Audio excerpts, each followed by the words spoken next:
What's going on? Welcome to Beholden to the Riff. My name is Jered, and in this lesson, we're going to be learning Riff by Mighty Riff, the Yeti by High on Fire.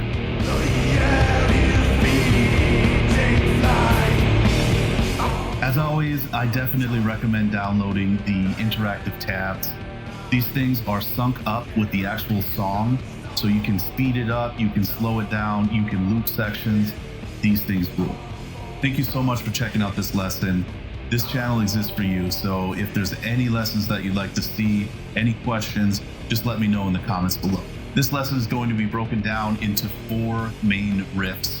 We start things off with that super heavy intro section, then we go into a pre-verse. The last main riff that we're going to break down will be the chorus section.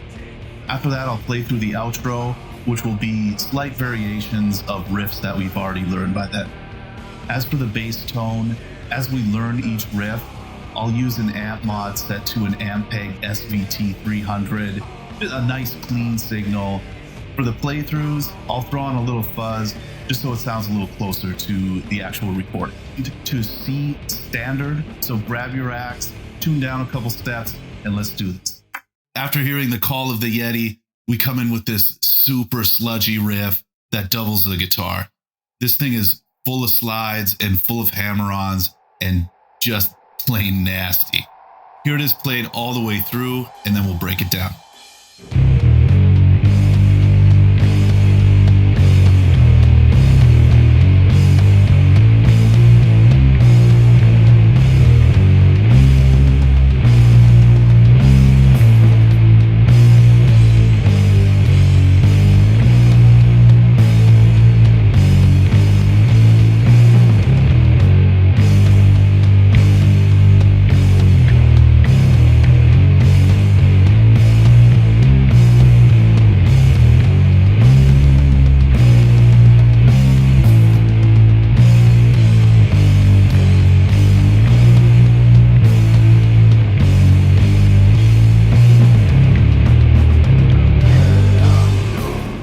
So let's break this intro riff into a few smaller pieces.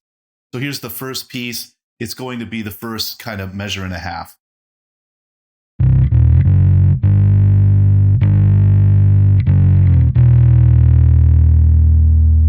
So the next piece is super cool. It's going to have a few slides and a few hammer-ons.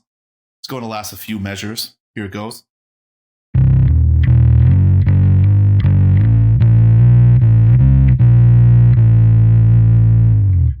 So the first part starts with a hammer-on to 3, and then we're going to slide our first finger up to the 6th fret.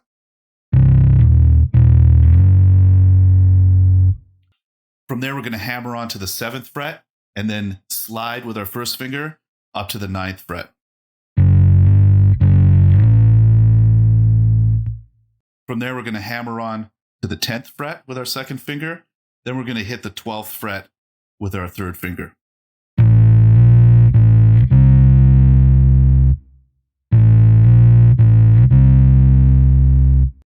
So far.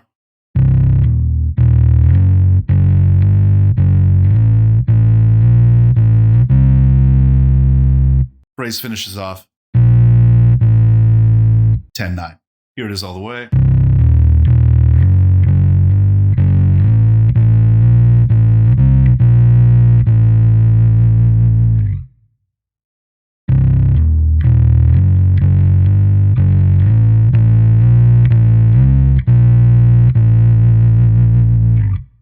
Here's the next few measures. We're going to do that open 3-6 thing again. Then we're going to slide our third finger up to the 12th fret.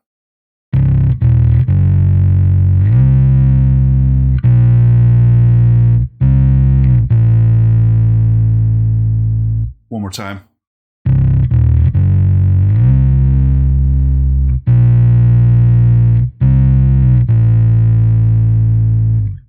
Next few measures starts on the 10th fret.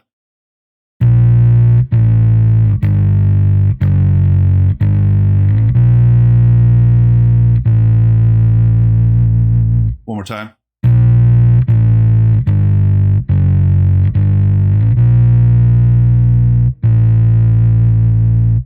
The last part starts on the 6th fret We're going to walk back up to the 10th fret. Then it's going to basically repeat the entire intro phrase.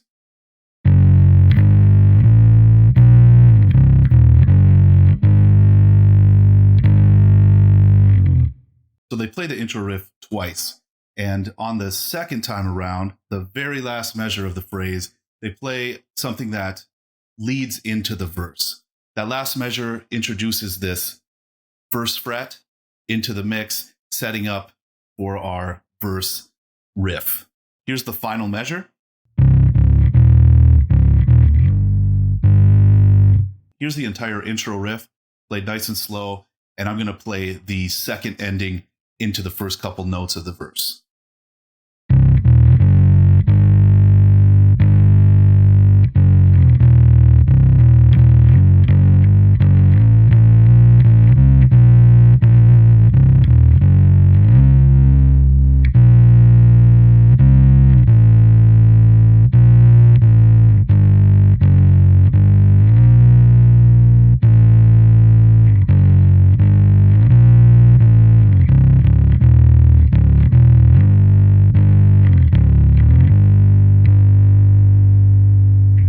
The verse comes in at 57 seconds with Matt Pike bellowing about the beast known as the Yeti. It sounds like the song modulates into G minor during this section, and we play a riff based around the G minor blues pentatonic scale. Either way, this thing is nasty. Here it is all the way through, and then we'll break it down.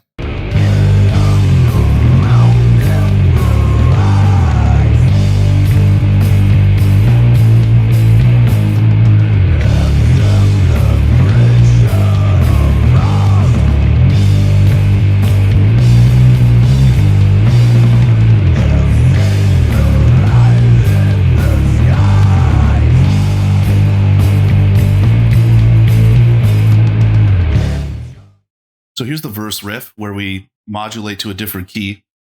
The intro riff was centered around C, which is the open note. This riff is going to be centered around G, the 7th fret.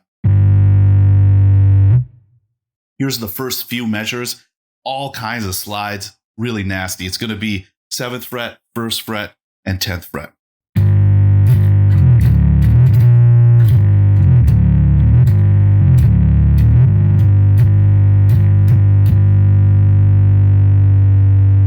One more time.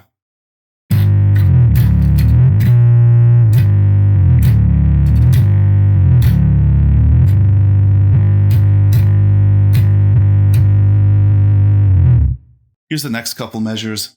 We're going to introduce this flat second here. Really adds kind of a creepy, kind of a dark vibe.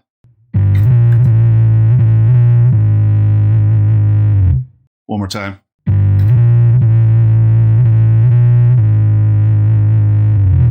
The next few measures are built around all those slides. So let's pick it up where it comes back to this 7th fret here. We're going to do another one of those kind of snaky riffs up here, starting on the 10th fret.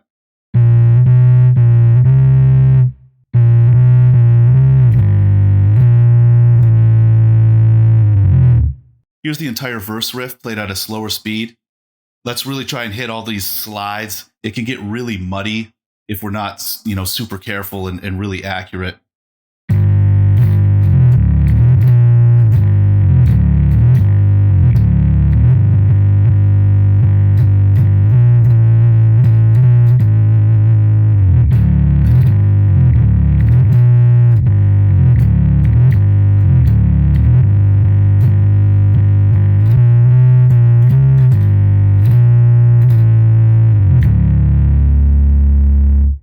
They play that riff twice, and I'm going to play the last 2 measures of the second time around. It basically sets back up to go into that intro riff again. Starting here on the 10th fret.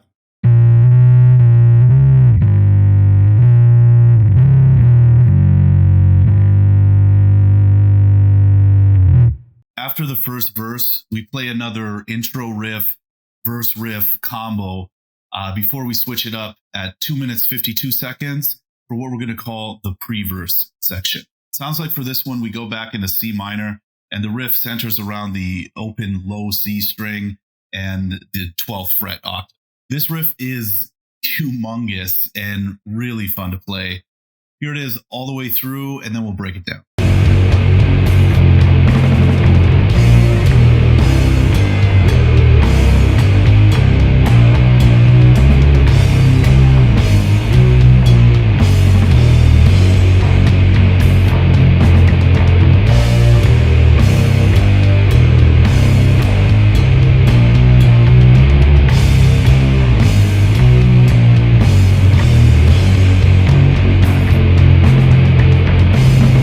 We lead into the pre-verse, starting here on the 6th fret, down to the 5th fret. Then we get nice and heavy. Starts on the 10th fret here.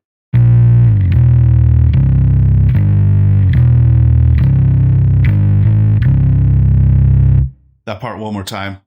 10, 3 open, 7, 3 open.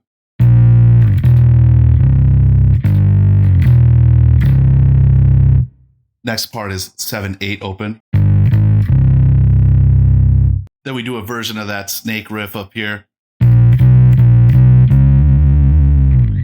Here's those first few measures.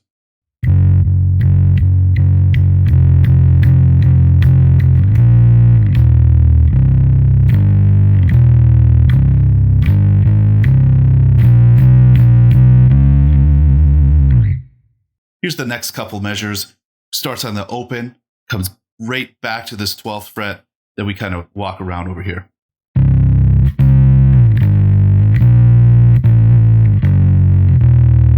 Then right back into that build-up. I'm going to play the whole pre-verse riff one time all the way through. In the song, they play it twice.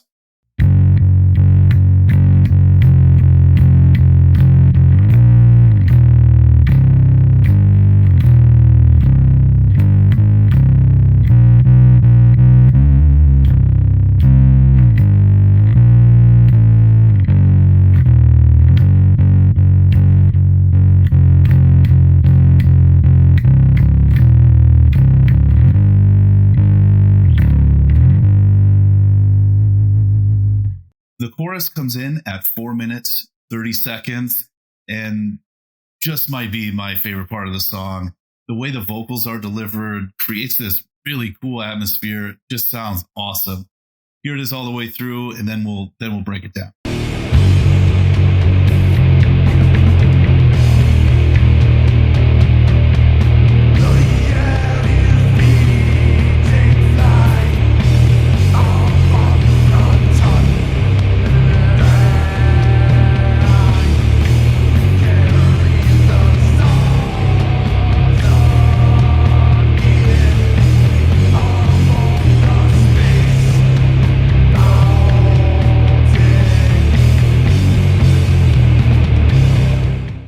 Chorus is going to start up here, 3rd fret, a little build up, couple measures.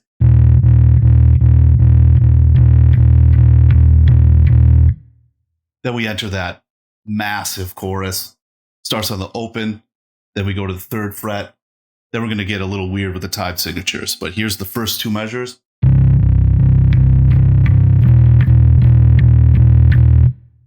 Next measure is a measure of 5. It's going to go 3, 2, 2, 3, 3.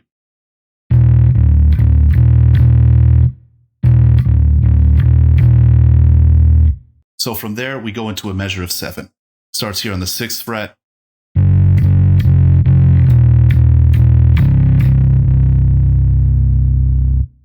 Here's the whole thing played nice and slow with the build-up.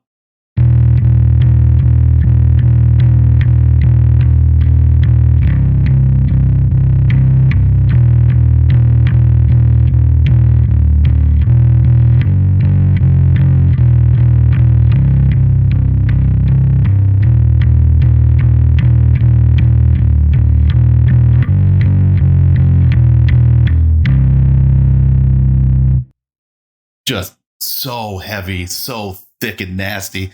The last time around, they play it a little different. It goes.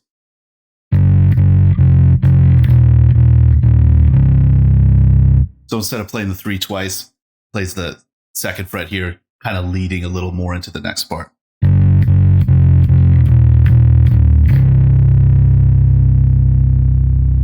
At 4 minutes, 55 seconds, we enter a new section that we're just going to call the pre-chorus.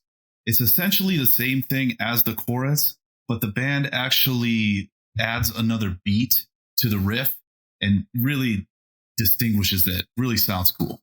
So here's that pre-chorus riff played all the way through, then we'll break it down.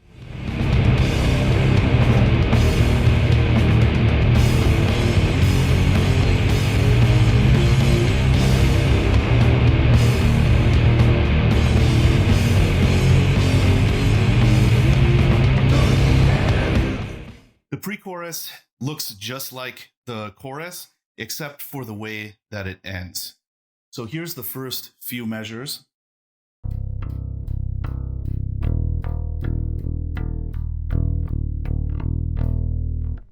From there, it switches up. Goes 6, 5, 6. Then we ascend up to the octave on the 12th.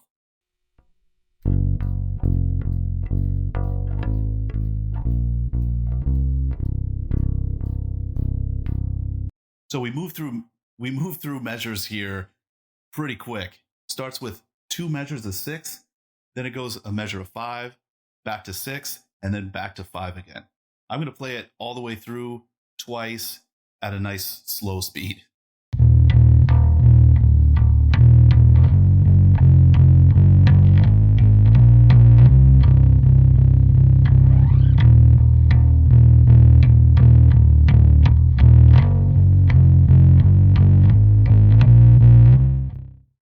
It takes a few times to get used to all these changes in meter, but once you get it, it's so sweet, so much fun to play.